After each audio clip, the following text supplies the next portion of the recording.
మెదక్ జిల్లా కొల్చారం మండలం ఎనగండ్ల గ్రామంలో కొనుగోలు కేంద్రంలో ధాన్యం తూకం వేసి 4 రోజుల నుంచి 5 రోజులు అవుతున్నా కూడా లారీలు రాక అకాల వర్షాలకు ధాన్యం బస్తాలు తడిసి మొలకలు వచ్చి రైతులు తీవ్ర ఇబ్బందులు పడుతున్నారు. లారీలు రాక వరి ధాన్యం కుప్పల కిందికి విషసర్పాలు వస్తున్నాయని రైతులు ఆవేదన వ్యక్తం చేస్తున్నారు. ఇప్పటికైనా అధికారులు స్పందించి తమ గ్రామానికి తక్షణమే లారీలు వచ్చేలా చూడాలని రైతులు నవీన్ గౌడ్, శంకరయ్య, రమేష్, శేఖర్, రాజు, లక్ష్మణ్, రామయ్య, నర్సింహులు, పోచమ్మ, మల్లేశం తదితరులు కోరుతున్నారు.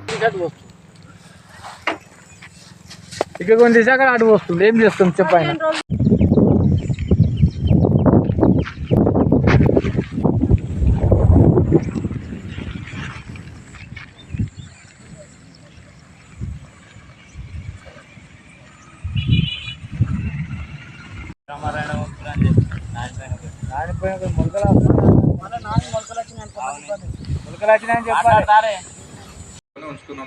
ఏమనగా పత్రిక లేదు. మాది ఎనగల గ్రామం, కొల్చారం మండలం.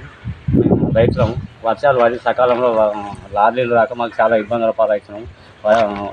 ఈ వర్షాలు పడి అనేక వడ్లన్నీ చచ్చిపోయి అన్ని మొలకలు వస్తున్నాయి. వర్షాలు ఏం అంటున్నాం, లారీలు రాక మాకు చాలా ఇబ్బందుల పాలవుతున్నాం.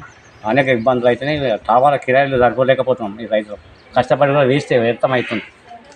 ప్రభుత్వం తొందరగా స్పందించి లారీలను తొందరగా పంపగలని మనం చేస్తున్నాం. కాంట్రాక్ట్ చేసి ఒక వారం 10 రోజులైనా లారీలు వస్తలేదు.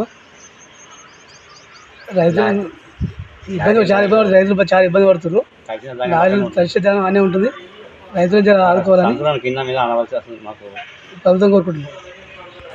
కొల్చారం మండలం ఎనగండ్ల విలేజ్. వరిధాన్యం కొనుగోలు అవుతున్నాయి కానీ లారీలు రావడం లేదు. ఇబ్బంది అవుతుంది. వర్షం కారణంగా ఎక్కడి వడ్లు అక్కడ తడిచిపోయి మొలక రావడం అయింది.